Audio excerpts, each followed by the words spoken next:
Just having a little flick round on upper sideband on the AC.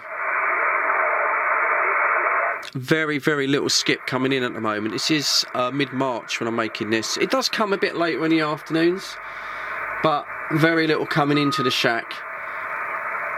There is some USA coming in on a lower sideband and also on AM, but very little Euro skip coming in. I'm just waiting for that to come in now. Very weak USA coming in here.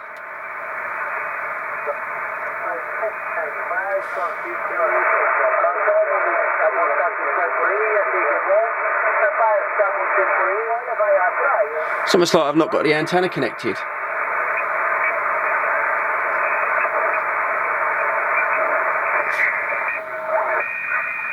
If I change down to AM,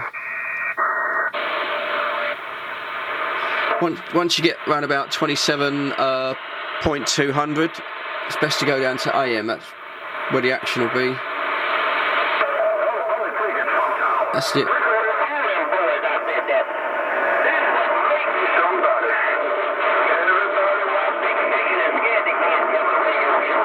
That's the Super Bowl channel, which is that's kind of crashing in, but a little bit distorted today, so conditions. But anyway, just thought I'd touch base with you and do what I normally do, just give you a little bit of a preview. What's going to be coming up on the main Fred in the Shed 1 channel. And one of the next videos coming up, I'm never entirely sure when I make these. It's going to be this radio. I got an original Quanshang in. Do you remember I did a review on the RA79, which was the Retivest version of the Quanshang, and a lot of you said, Fred, you need to get the original one in to compare it, and I did. So that's what I've got. This is the UV K5. Is it? It might be the 8 version. It's the posh one with the metallic surround, which I quite like actually.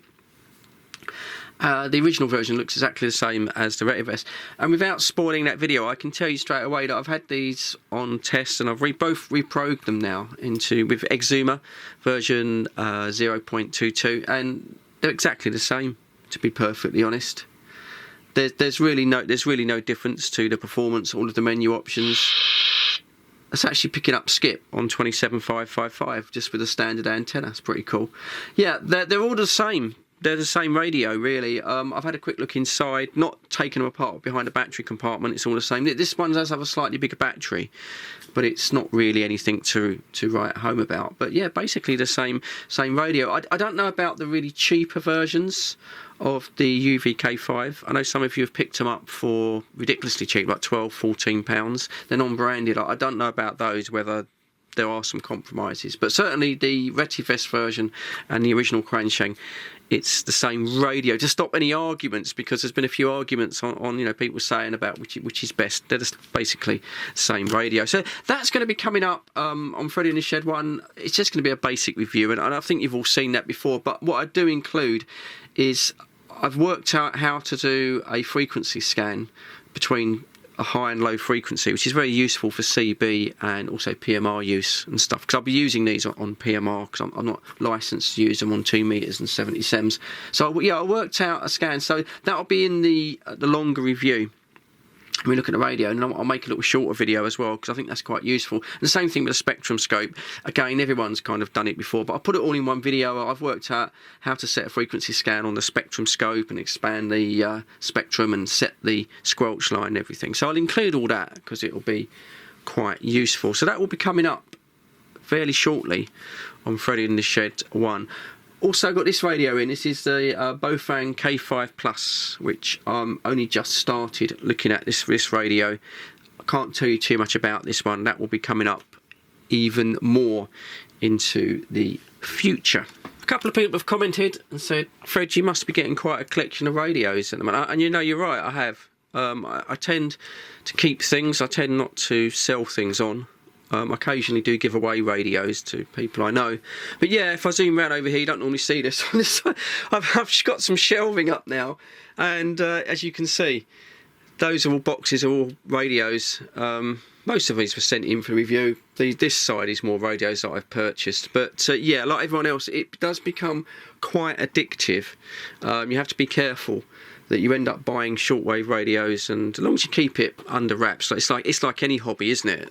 Any addiction, as long as you keep it. And then if you go around this side of the shack, again, you don't normally see this, do you? Again, we've got there's some CB radios here. Got the 6900, the 9900, the little Macom, and some power supplies and a little burner. All those I purchased a few years ago. So yeah, I'm collecting quite a few.